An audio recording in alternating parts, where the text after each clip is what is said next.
சச்சினுடைய பையன் அர்ஜுன் டெண்டுல்கருக்கு ஒரு chance கொடுங்கடா LSG டீம்ல. ஆல்ரெடி நீங்க பிளே ஆஃப் கூட போக முடியாது. இப்ப ஏன்டா அர்ஜுன் டெண்டுல்கருக்கு சான்ஸே கொடுக்க மாட்டேங்கிறீங்க? இதுக்கு மேல தோக்குறதுக்கு ஒண்ணுமே இல்ல. பேசாம அர்ஜுன் டெண்டுல்கருக்கு சான்ஸ் கொடுக்கறதே பெஸ்ட். சச்சினுக்கு மகனா இருக்கிறது ரொம்ப கஷ்டம் போல. எக்ஸ்பெக்டேஷன் அதிகமா வைக்கிறாங்க அர்ஜுன் டெண்டுல்கர் மேல. ஏன்னா அவருடைய அப்பா அந்த அளவுக்கு ரெக்கார்டா பண்ணியிருக்கிறாரு சச்சின் டெண்டுல்கர். அதே போல அர்ஜுன் டெண்டுல்கரும் பண்ணுவாருன்ட்டு எதிர்பார்க்கிறாங்க. அர்ஜுன் டெண்டுல்கர் வேற எதுனா கரியரை சூஸ் பண்ணிருக்கலாம். எக்ஸாம்பிளுக்கு ஒரு ஹீரோவா கூட நடிச்சிருக்கலாம். ஒரு படத்துல அவங்க அப்பாவே ப்ரொடியூஸ் பண்ணுவாரு. அந்த அளவுக்கு அவர்கிட்ட பணம் இருக்கு. அவர் கிரிக்கெட்ட கரியரா சூஸ் பண்ணது தான் மிகப்பெரிய ஒரு தப்பா. இதுக்கு முன்னாடி ஐபிஎல்ல மும்பை இந்தியன்ஸ் டீம்ல அர்ஜுன் டெண்டுல்கர் விளையாடின்னு வந்தாரு. பேருக்கு ஒரு மேட்ச் 2 மேட்ச் சான்ஸ் கொடுத்தாங்க அர்ஜுன் டெண்டுல்கருக்கு. அதுல அவரால் சரியா பர்ஃபார்மன்ஸ் பண்ண முடியல. நல்லா விளையாடுற பிளேயருங்களே 2 மேட்ச்ல சரியா பர்ஃபார்மன்ஸ் பண்ண முடியறது இல்ல.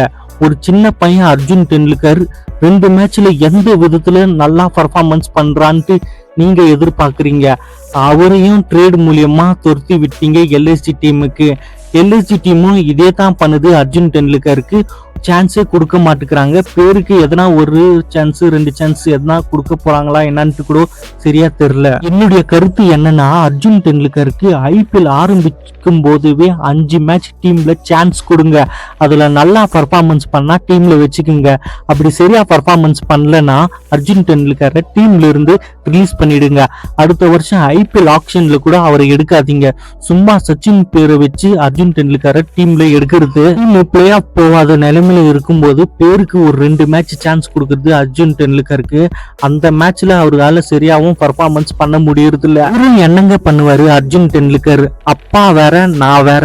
இதுதான் இயசத்தமான உண்மைங்க. இந்த வீடியோ உங்களுக்கு பிடிச்சிருந்தா மறக்காம கமெண்ட்ல சொல்லுங்க. அப்படியே மிஸ் பண்ணாம லைக்கும் தட்டி விட்டுருங்க. சப்ஸ்கிரைப் பண்ணவும் மறந்துடாதீங்க.